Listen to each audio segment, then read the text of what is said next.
نحمده ونستعينه ونستغفره ونؤمن به ونتوكل عليه ونعوذ بالله من شرور أنفسنا ومن سيئات أعمالنا من يهده الله فلا مضل له ومن يضلله فلا هادي له ونشهد أن محمدا عبده ورسوله أما بعد فإن خير الحديث كتاب الله وخير الهدي هدي محمد صلى الله عليه وسلم وشر الأمور محدثاتها وكل محدثات بدعة وكل بدعة ضلالة وكل ضلالة في النار الذي أرسله بالحق بشيرا ونذيرا وداعيا إلى الله بإذنه وسراجا منيرا فقد قال الله تعالى في كلامه المجيد الفرقان الحميد أعوذ بالله من الشيطان الرجيم بسم الله الرحمن الرحيم كنتم خير أمة أخرجت للناس ويأمرون بالمعروف وينهون عن المنكر وتؤمنون بالله إلى الآخر. وقال تعالى يا أيها الرسول بلغ ما أنزل إليك من ربك وإن لم تفعل فما بلغت رسالته.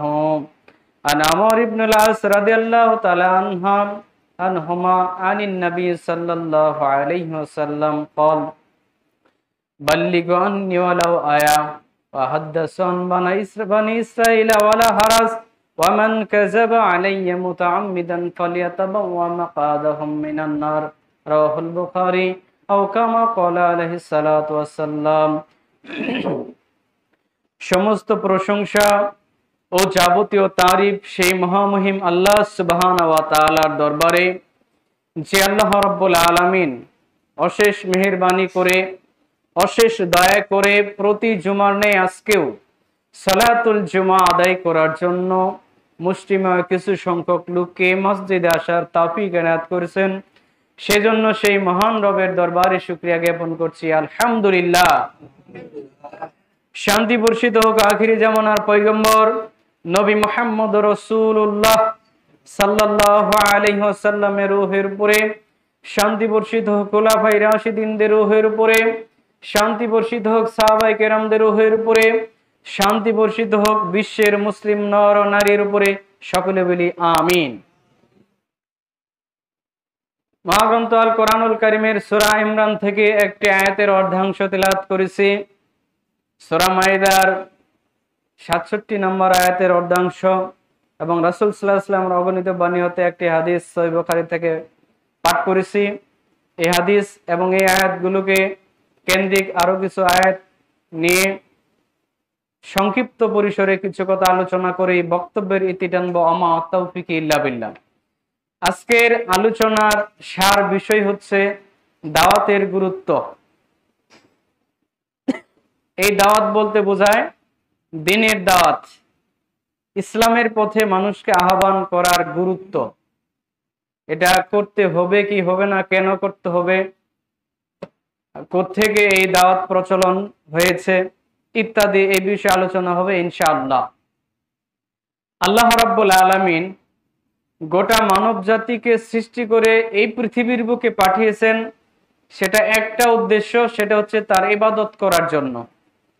আল্লাহ রাব্বুল আলামিন বলছেন সূরা জারিয়াতের 56 নম্বর আয়াতে, ওমা খলাকতুল জিন্না ওয়াল ইনস ইল্লা লিয়াবুদুন, আমি মানুষকে কেবলমাত্রই সৃষ্টি করেছি একমাত্র মানুষ এবং জিনকে কেবলমাত্রই সৃষ্টি করেছি একমাত্র শুধুমাত্র আমার ইবাদত করার জন্য, আমার দাসত্ব করার জন্য, আমার গোলামি করার জন্য। এর জন্য আমি মানব জাতি সৃষ্টি করেছি। এখন এই মানব জাতি কিভাবে আল্লাহ রাব্বুল আলামিনের গোলামি করবে, দাসত্ব করবে, তার ইবাদত করবে, এটা বুঝবে কিভাবে? এর জন্য আল্লাহ রাব্বুল আলামিন যুগে যুগে অসংখ্য নবী ও রাসূল পৃথিবীর বুকে প্রেরণ করেছিলেন। আদম আলাইহিস সালাম থেকে নিয়ে হযরত মুহাম্মদ সাল্লাল্লাহু আলাইহি সাল্লাম পর্যন্ত আল্লাহ রাব্বুল আলামিন অনেক নবী ও রাসূল পাঠিয়েছিলেন। পবিত্র কোরআনুল কারিমে আল্লাহ রাব্বুল আলামিন 25 জন নবীর নাম উল্লেখ করেছেন। এখন এই যে নবী রাসূলদেরকে আল্লাহ রাব্বুল আলামিন পাঠিয়েছিলেন পৃথিবীর বুকে, তাদের কাজ কি ছিল? এই সোজায় বসো, আব্দুর রহিম সোজায় বসো। তাদের কাজ কি ছিল? তাদের কাজ ছিল একটাই, আল্লাহ রাব্বুল আলামিন তিনি যে সত্তা, তিনি যে একজন ইলাহ মাবুদ, তার যে দাসত্ব করতে হবে, গোলামি করতে হবে, তার হুকুম আহকাম মেনে পৃথিবীতে পরিচালিত হতে হবে, এই বিষয়টা মানুষের সামনে উপস্থাপন করা, এগুলো মানুষকে জানিয়ে দেওয়া যে মানুষকে সৃষ্টি করেছেন আল্লাহ রাব্বুল আলামিন। পৃথিবীতে ভূমণ্ডল নবমণ্ডলে যা কিছু আছে সব সৃষ্টি করেছেন আল্লাহ রাব্বুল আলামিন, একজন ইলাহ। সেই একজন ইলার হুকুম আহকাম মেনে পৃথিবীতে মানুষকে পরিচালিত হতে হবে, এর জন্য আল্লাহ রাব্বুল আলামিন নবী রাসূলদেরকে পাঠিয়েছিলেন এবং প্রত্যেকেই তারা এই মূল মন্ত্র মানুষের সামনে উপস্থাপন করছেন। তাদেরকে বলতে বলেছেন যে তোমরা বলো লা ইলাহা ইল্লাল্লাহ, যে আল্লাহ রাব্বুল আলামিন ছাড়া আর কোনো সত্য মাবুদ দুনিয়ার বুকে নেই। সেই আল্লাহ রাব্বুল আলামিনের গোলামি তোমাদেরকে করতে হবে, এটা প্রত্যেকে এই দাওয়াত প্রচার করেছেন। অনেকে দীর্ঘ সময় দাওয়াত দিয়েছেন, আবার অনেকের সময় কম ছিল। সর্বশেষ জনাবে মুহাম্মদ রাসূলুল্লাহ সাল্লাল্লাহু আলাইহি সাল্লাম, তার নবুয়তি জিন্দেগীর বয়স ছিল মাত্র 23 বছর। কয় বছর? তিনি 63 বছর জীবিত ছিলেন। 40 বছর বয়সে পদার্পণ করার পরে আল্লাহ রাব্বুল আলামিন ওহী নাজিল করেন। এরপর থেকে নিয়ে 23 বছর নবুয়তি জিন্দেগীর দায়িত্ব পালন করেছেন। তো প্রত্যেকটা নবী রাসূলই তার কওমের কাছে আল্লাহর একত্ববাদ, তাওহীদের গুরুত্ব তাদেরকে বুঝিয়েছেন। নূহ আলাইহিস সালাম তিনি একজন আল্লাহর নবী ছিলেন, যিনি প্রায় 950 বছর, তিনি প্রায় 950 বছর দ্বীনের দাওয়াত প্রচার করে মাত্র অল্প কিছু সংখ্যক লোককে আল্লাহর পথে আনতে সক্ষম হয়েছিলেন। তো এরপরে আল্লাহ রাব্বুল আলামিন এর ইচ্ছায় কিছু লোকদেরকে নিয়ে সেই নৌকায়, যে ঘটনা আপনারা জানেন যে প্লাবন হয়েছিল, তা আলহামদুলিল্লাহ চলে আল্লাহ রাব্বুল আলামিনের ইচ্ছায় তারা সেই নৌকায় আরোহণ করেছিলেন।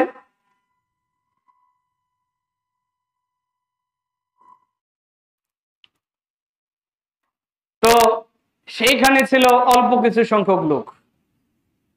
তো এভাবে প্রত্যেক নবী রাসূল দাওয়াত দিয়েছেন। আরেকজন নবী ছিলেন ইউনূস আলাইহিস সালাম। তিনি তার কওমে দাওয়াত দিতে গিয়ে তিনি ব্যর্থ, লোকজন তার কথা শোনে না, লোকজন তার কথা মানে না। তো তিনি রাগে খুবই মনস্তাত্ত্বিক যে ভারসাম্য হারিয়ে তিনি চলে যাচ্ছেন, দেশ ছেড়ে চলে যাওয়ার জন্য একটা মালবাহী নৌকা জানে তিনি কি করলেন, আরোহণ করলেন।